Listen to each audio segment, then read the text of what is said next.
Je salue les élus, l'administration, monsieur le commissaire délégué. Au programme de l'Assemblée de la province sud de ce jeudi 4 août, le budget supplémentaire 2022. Adopté par l'ensemble des élus à l'exception de l'éveil océanien, il s'élève à 3,9 milliards, portant le budget total de l'année à près de 59 milliards. Malgré une conjoncture inflationniste et de nombreux imprévus lors de la crise sanitaire, la collectivité maintient le cap pour soutenir l'effort d'investissement et la relance économique. À ces difficultés s'ajoute la violente baisse de dotation décidée par le gouvernement, ainsi que la clé de répartition toujours défavorable.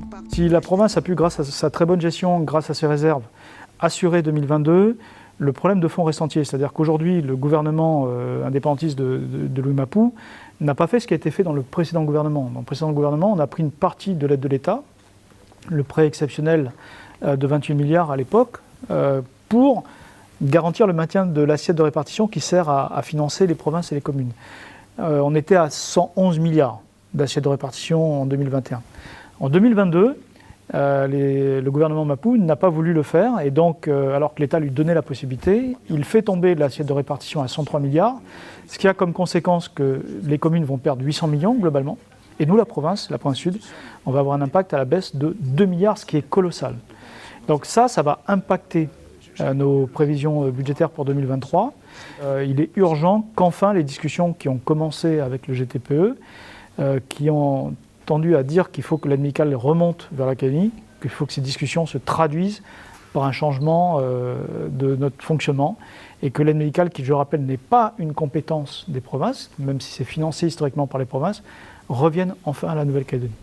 L'exécutif provincial souhaite dans ce contexte maîtriser ses dépenses de fonctionnement et malgré ces difficultés, l'aide médicale gratuite continuera d'être prise en charge par l'institution pour 2 milliards, ainsi que le soutien à l'enseignement privé pour 500 millions, entre autres.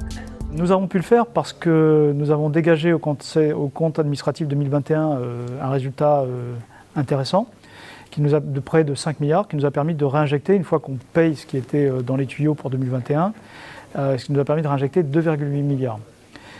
Plus un peu d'emprunt, tout ça nous permet aujourd'hui de garantir que pour 2022, on maintient le service public sur l'aide médicale gratuite, sur l'enseignement privé. On a également pu venir en soutien de Promo Sud avec 800 millions supplémentaires, parce que Promo Sud doit faire face à des dépenses qui étaient imprévues, et puis financer d'autres projets comme une dotation supplémentaire au SMTU, des dotations aux communes, la cote oubliée, et j'en passe. Ce budget supplémentaire permettra de supporter les priorités de la collectivité pour l'année en cours, mais la marge de manœuvre pour l'année 2023 reste floue.